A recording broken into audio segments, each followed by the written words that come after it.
Boker Tov, everybody, and welcome back to Hi There with Rabbi Leah. So good to see all of you again. Hope you had a wonderful weekend and a great Monday. And here we are on Tuesday and in the month of May, and the weather has gotten glorious outside. Hopefully, God willing, soon everybody will be out and about again. And in the meantime, we just have to kind of enjoy it vicariously. I hope everybody's hanging in there.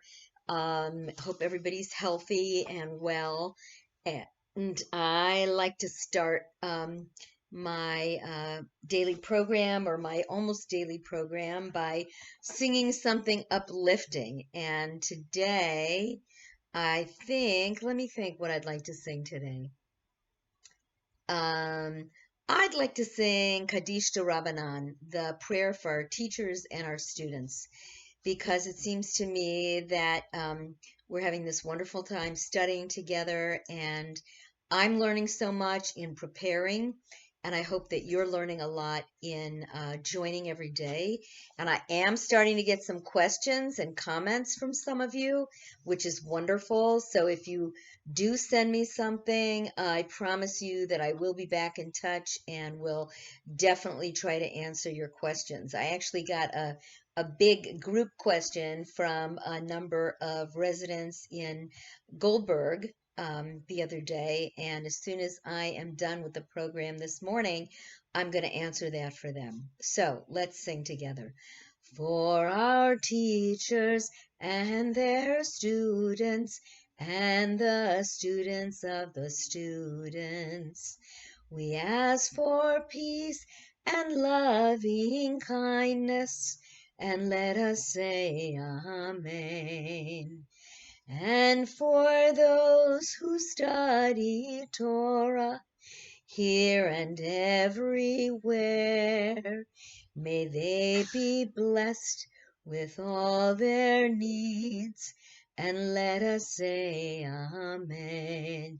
We ask for peace and loving kindness, and let us say Amen. We ask for peace and loving kindness, and let us say Amen. So we not only bless our teachers because we so value the wisdom that they have to share with us, but we also bless all the students and the students of the students who keep those teachings alive, and without whom we wouldn't need teachers. So it's really a symbiotic relationship. Before we start studying this morning, let's do our prayer for Torah study. Baruch atah Adonai Eloheinu melech haolam, asher kidshanu b'mitzvotav v'tzivanu la'asok b'divrei Torah. Praised are you, Adonai, our God, sovereign of the world, who sanctifies us with your commandments and commands us to immerse ourselves in the study of Torah. So we're going to get back now to Pirkei Avot, which, if some of you are just joining us for the first time, this is the study that is traditional to do between Passover and Shavuos. And it's 7 weeks of study because it took us 7 weeks to get from the land of Egypt to the foot of Mount Sinai, where we're going to receive the Ten Commandments in just a few more weeks. So we're about 3 weeks and a couple of days into the counting of the Omer. And so I thought it would be appropriate for us to study this. We are now still in the first chapter of Pirkei Avot, the Ethics of Our Fathers, and we are on the 9th Mishnah. And if you remember, we have been talking about these pairs of rabbis who are paired up not necessarily because they necessarily knew each other well, but because they are, for one reason or another, paired up. And the first were the two Yosis, Yossi ben Yochanan and Yosef ben Zeredah. So they each had a couple of wonderful things to say. And then after we studied the Yosis, our second pair was Joshua ben Parachia, and Nitai the Arbalite, who also had some interesting things to say about justice and judging people fairly, and finally, not to chit chat with women because they're not as smart as men and they will take up your time with idle chatter. And not only your own wife, but even more so, somebody else's wife. So, we get a sense that some of these rabbis were a little bit misogynistic too, like we didn't already know that, right? Now we've started with our third pair, and we already talked about Judah ben Tabai and Shimon ben Shetach. And Judah ben Tabai said, talked about how to judge people fairly. That when you are acting as a judge, you're not there to advocate for one party or the other. And you look at them when they both come in as if they're both guilty, because one of them has an agenda to prove the other guy guilty so that they can get some sort of compensation or relief for something wrong that the other person did. And the other person is trying to defend themselves. So it's a very interesting difference from how our judicial system looks at these things, where we say somebody is innocent until proven guilty. This particular rabbi said, no, you've got to look at people as if they're both guilty, as if they both have an agenda. They both have something to prove. You hope that they both tell the truth. And then when the trial is over and the punishment or the whatever has been meted out to the guilty party, you look at them both as if they are innocent because they've accepted whatever the punishment is, and they are now ready to move on with their lives. And hopefully this is not a serious criminal event, but something that's more of a civil crime, property dispute, or something like that. All right, now we're going to get to Shimon ben Shetach. And he used to say, be thorough in interrogation of witnesses and be careful with your words, lest from them they learn to lie. So Shimon ben Shetach is kind of continuing to give instructions to the judges as to how they should behave when overseeing a trial. And his first statement is pretty self-explanatory. Be thorough in the interrogation. Don't ask one witness 2 questions and the other witness 22 questions. Try to get all the information that you possibly can. And the second statement means that a judge should be really careful. That's right, Tootsie, when examining the witnesses, lest they inadvertently teach them they teach them how to help one side win the case. And I gave what was kind of probably a lame example, but say some guy stole some produce off another guy's cart, and he was wearing a red shirt that day when he committed the crime. And so, the judge shouldn't say to the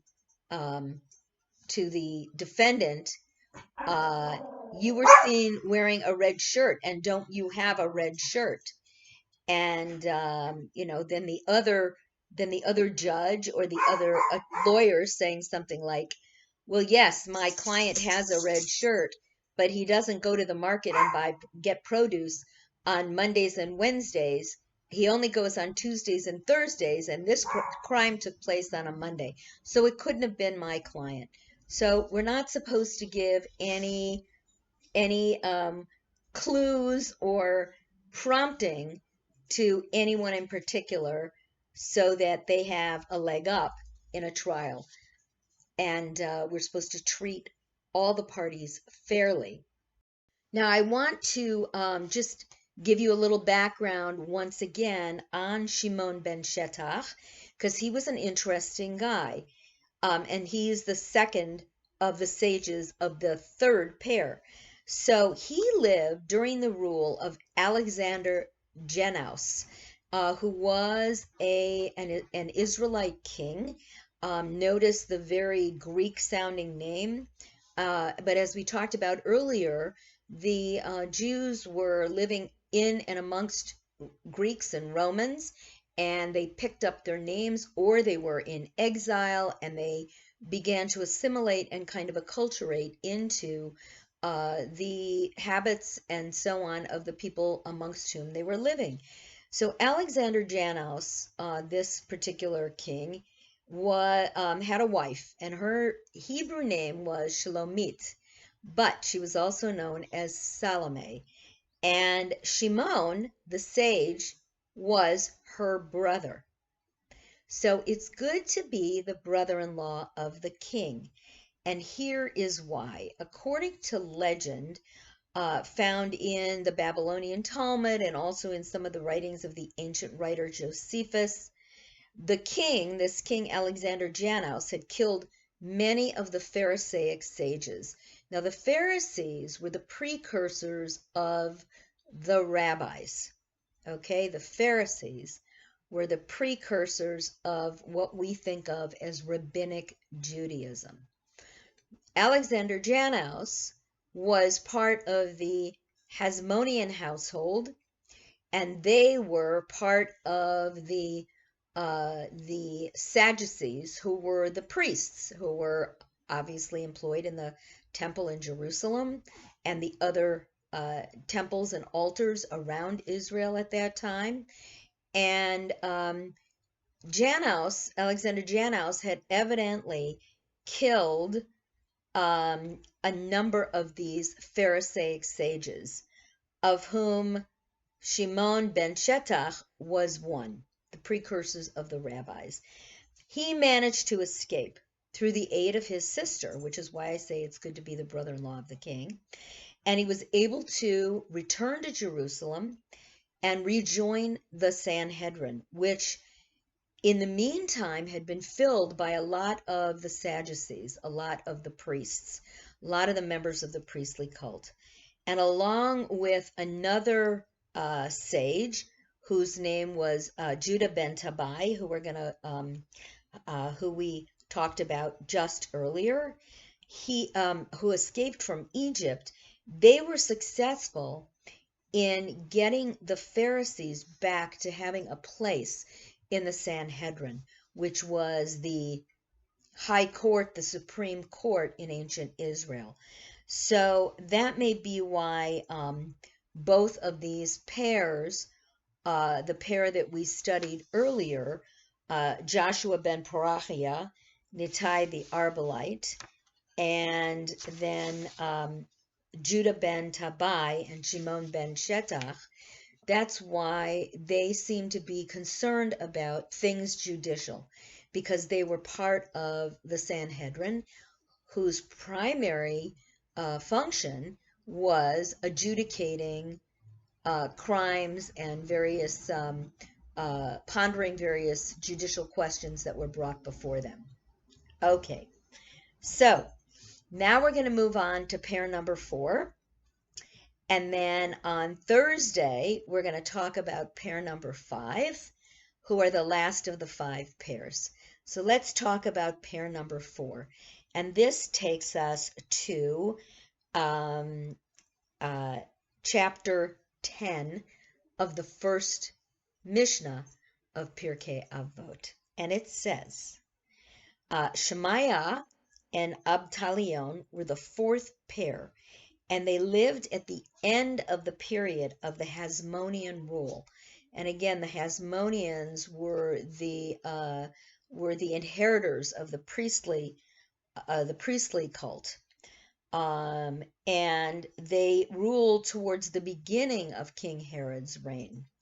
So, according to the Talmud, both of them were converts to Judaism, which is really kind of interesting. We don't necessarily hear about the converts to Judaism. What we do hear about is a lot of proselytes who are non-Jews who come to the rabbis to get from them, to try to test them and see why it is they should become Jews. And so most of those relationships are somewhat acrimonious, where they're trying to catch the rabbis, stump the rabbis, so to speak, or stump the sages. In this case, these two, Shemaiah and Abtalion, were actually converts to Judaism at the beginning of King Herod's reign. And this particular Mishnah, Mishnah 10, contains, actually Mishnah 9, which we just completed, contains Shemaiah's teachings, and then chapter 10, or Mishnah 10, goes on to Abtalion's teachings. So we're going to read those right now, and you can hear from these two sages, both of whom were converts to Judaism. Just in case you're not up with your Herodian history, just so that you know, Herod, King Herod, also known as Herod the Great, he was a Roman client king of Judea, which meant that the Romans ruled Judea, but he was kind of their proxy for that. And he ruled between 74 of the before the Common Era, BCE, until the year 4. So he ruled for 70 years, and so that kind of gives you an idea as to when these two sages, Shemaiah and Abtalion, were around. So this fourth pair, here's what they said. Shemaiah and Abtalion received the oral tradition from them. So who's the them? It's the pair before them. We're still talking about this chain of tradition that came from Moses down through the sages, and we're eventually going to get to us a couple thousand years later, but we are working on this chain of tradition. Shemaiah used to say, love work, hate acting the superior, and do not attempt to draw near to the ruling authority. Okay, so Shemaiah said 3 things. Love work, love what you do, hate acting like a superior, and do not attempt to draw near to the ruling authority. So just to give you a little background on this, in many places we see that the rabbis considered work to be important to proper moral behavior, because that's where so much of their lives was focused, at least at the time. And I think I mentioned very early on in the study of Pirkei Avot that these sages had jobs. They did not sit and study Torah all day. They had vocations. They were carpenters and shoemakers and blacksmiths and so on and so forth. And so they worked. And many of them considered work to be the place where they were able to exercise their moral authority, or rather their moral practices, because it's in dealing with customers and other business people that you learn to behave in a moral way. And in fact, so many of the 613 commandments in the Torah have to do with not only how one treats their fellow human being, but also business practices, weights and measures, and how you transact business, and how you treat your employees, how you treat the animals that work for you. So it's a very, very, it's a central focus of these things. So, they took this moral behavior very seriously. And, in Exodus 20, verse 9, it says, 6 days shall you work, and on the 7th day you shall rest. So just as on the 7th day, the commandment not to work, so too on the first 6 days, the commandment is to do all your labor. And they took that very seriously. And even wealthy people should work. So just because you had money did not relieve you of the responsibility of working. Idleness, they felt, could lead a person into depression and perhaps into licentiousness or into committing sins. So a person um, should not seek positions of superiority over others. This is what Shemaiah said when he said, "Hate acting the superior." Even though technically you may have superiority over somebody, you shouldn't behave that way. You shouldn't laud it over them. You shouldn't, flaunt your superiority. And uh, even though he believed that society needs leaders, that such leadership can take a toll on a person. With the leader, the buck stops there, right?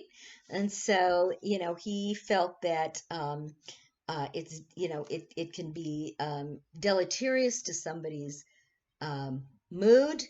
It can cause depression, and that you should not flout your superiority. You should, behave morally and nicely to those whom maybe you do have superiority over. It's also dangerous, he said, to a person's own proper behavior because often people who are in a leadership position can abuse that privilege, abuse their positions. And so, in a way, this statement connects to the previous statement because no person should consider themselves so important or so wealthy that they shouldn't engage in work. And Shemaiah certainly lived at a time when you wanted to avoid any kind of close contact with the government because you didn't want to give the impression that you were conspiring with them or that you advocated for them. And so when he said, don't attempt to draw near to the ruling authority, he was talking about the Romans. And that was very good advice because even though as a person with an occupation and a trade, you might gain some kind of benefit by having contacts with the people who are powerful. In the end, the rulers only care about one thing, themselves. And so it could be detrimental because when the tides turn, those who are too close to the ruling party, they're often the first ones to suffer. They're the first ones to lose their jobs. They're the first ones to lose the contracts, if we want to use a modern parlance, and so on. So, the ruling power is not always the ones who are going to be in power. And so you have to be careful about how close you get to them because when the ruling power, when that power shifts to a different group, you may be on the outs now. And this has, been demonstrated time and time again throughout history with dictatorships and other tyrannical forms of government that, a person who's closely identified with the ruler has often been jailed or killed when a next ruler takes power. And I'm not going to get political in this class, but we have seen some of that, and not only in our current administration, but we've seen that in former administrations as well. When a new political party takes over, very often those who were in cabinet positions or really any kind of a position within the prior administration very often lose their job. We've seen that happen. It's not unusual. It is less unusual in some administrations and more so in others, but we won't go there right now because just let's face it. Let's just say that Shemaiah was a smart guy, said, only deal with the government when you absolutely have to, and most of the time, stay away from them because it can only do you harm and no good when they are overthrown and a new government comes into power. Okay, and now we're finally going to get to the second sage of this fourth pair, and his name was Abtalion. And so Abtalion used to say the following: Sages, so he's speaking directly to the sages now, be careful with your words, lest you incur the penalty of exile and be carried off to a place of evil waters, and the disciples who follow you drink and die, and thus the name of heaven becomes profaned. So let's talk about this for a little bit in the time we have left. Abtalion is giving a teaching that deals with the accountability of the sage. They are the ones responsible for continuing the tradition and the teaching, and the proper interpretation of Scripture. So he's warning the sages, be careful with your words, make them clear to your students, so that they're not going to understand the intention of your words. In many places, rabbis teach how dangerous the words of Torah can be if they're not understood correctly in the right context by the people with the correct intentions to apply them correctly. And this is not just with Torah, but with many things. But he was warning them. A teacher not only has a responsibility for reciting properly what they know, but to make sure that the student understands, because improper teaching will eventually force the teacher to leave his place in exile and go to a place of evil waters. So what are we talking about here? That's probably a euphemism for heretical beliefs. Evil waters is a place where, if the sage teaches the students improperly and they then go on to teach improperly, they're going to end up exiled because their teachings are going to be further misunderstood. And this certainly occurred in the times of Abtalion, when many students left the path of the sages. They joined other sects. They went and then joined the Sadducees, or they joined the Essenes, which I'll talk about a little bit more later. And a disciple of a sage who leaves the path and joins these other sects is a loss for the disciple, for the teacher themselves. They have now taught the wrong thing. That student has gone off to leave and go into a different sect, and are profaning God's name. And that is going to lead to even worse consequences. So people are very conscious of where other people learned. For instance, in Israel, a person who grew up in a secular home and considers himself an atheist is not news. Many secular Jews in Israel believe themselves to be secular, and some call themselves atheists.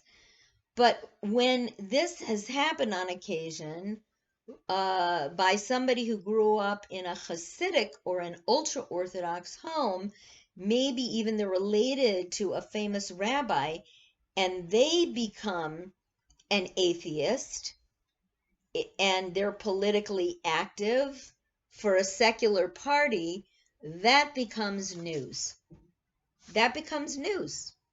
So, what's a good example? A good example I can give you is, for example, when somebody who grows up in a Jewish home becomes a Jew for Jesus, or a Jew for Jesus, and then they become what they call themselves a rabbi, when in fact they are not a rabbi by anybody else's standards.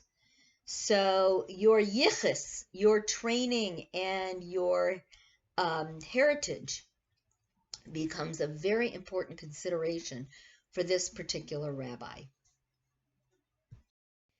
We have about 10 seconds left, so I'm going to say lehitraot for today. Tomorrow, we're going to finish with Abtalion, and then we're going to go on to the fifth pair, whom you know very well, Rabbis Shammai and Hillel. So until tomorrow, please join me, not tomorrow, Thursday. Join me again for Chai There with Rabbi Leah. And until Thursday, I'll wish you all a lehitraot. Bye-bye.